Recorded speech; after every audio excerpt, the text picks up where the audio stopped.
Hi guys, welcome to new exciting blog. তো আজকে আমি চলে এসেছি আমি রান্নাঘরে। তো নতুন একটা জিনিস তোমাদের সাথে শেয়ার করতে, সেটা হচ্ছে ফুচকা। যেটা সহজেই তোমরা বানিয়ে ফেলো হচ্ছে আটা ময়দা দিয়ে। আমি ট্রাই করলাম প্যাকেট ফুচকা, সেটা দোকান থেকে কিনে নিয়ে আসলাম ফুচকার প্যাকেট।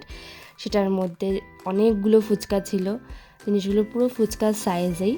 তো দেখা যাক জিনিসটা কেমন। তো ফার্স্টেই তেলটা গরম করে নিয়ে আমি দিয়ে দিলাম হচ্ছে ফুচকাগুলো, একটা একটা করে দিয়ে দেখলাম যে জিনিসগুলো কেমন হয়, আদৌ ভাজা হয় কি না ঠিক মতো। তারপর দেখলাম আস্তে আস্তে জিনিসগুলো ফুলছে, একদম দেখতে পুরো ফুচকার মতন হয়েছে।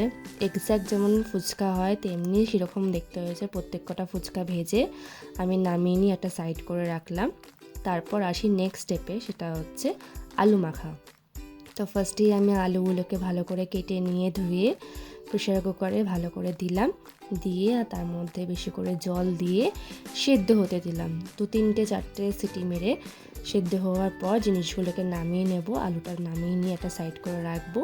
তো তার জন্য আমি আগের দিনকে রাত্রিবেলা ভিজিয়ে রেখেছিলাম হচ্ছে ছোলা, যাতে ছোলা দিতে পারি আলু মাখার মধ্যে।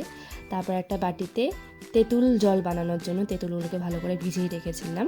তারপর একটা বড় বাটির মধ্যে জিনিসগুলোকে ঢেলে তেঁতুলটাকে ভালো করে মিশিয়ে তার মধ্যে বেশি করে জল দিলাম। জল দেওয়ার পর তার সাথে আমি দিলাম হচ্ছে জলজিরার পাউডার, যেটা আমাদের সবার বাড়িতেই থাকে গ্যাসের প্রবলেম হলে বা কোল্ড ড্রিঙ্কসের সাথে খাওয়ার জন্য।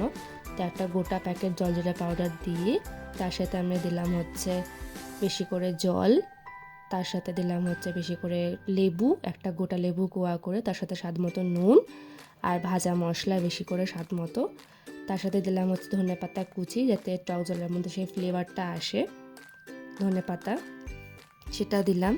দেওয়ার পর ভালো করে মেখে নিয়ে তার মধ্যে স্বাদ মতো গুঁড়ো লঙ্কা দেবো, তোমাদের ঝাল স্বাদ মতো গুঁড়ো লঙ্কাটা দিয়ে তার মধ্যে জলটা সাইড করে রেখে দিলাম। তেঁতুল জল আমরা রেডি।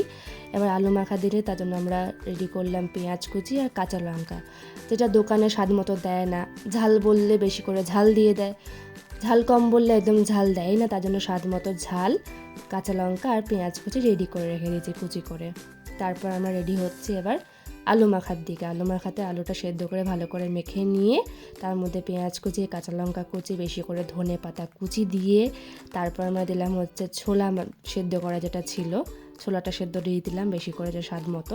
তারপর দিলাম হচ্ছে ভাজা মশলা, তারপর দিলাম হচ্ছে বিট লবণ, তারপর দিলাম হচ্ছে জিরা গুঁড়ো পাউডার, তারপর দিলাম হচ্ছে লেবু, তারপর দিলাম হচ্ছে শুকনো লঙ্কার গুঁড়ো স্বাদ মতো। সব কিছু দিয়ে ভালো করে জিনিসটাকে আমরা মেখে নিয়ে তার মধ্যে দিলাম হচ্ছে আমরা তেঁতুল জল, যাতে আলু মাখাটা টক হয়।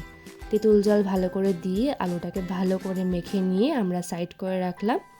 এরপর হচ্ছে আসল টাইম, যেটা হচ্ছে একটা ফুচকা নিয়ে তার মধ্যে বেশি করে আলু দিয়ে, যাতে আমরা দোকানে যেমন দেয় না আমাদেরকে বেশি করে আলু বললেও, আমরা তার জন্য বাড়িতে যেন বেশি করে আলু দিয়ে টক জলের মধ্যে ভালো করে ডুবিয়ে নিয়ে খেলাম।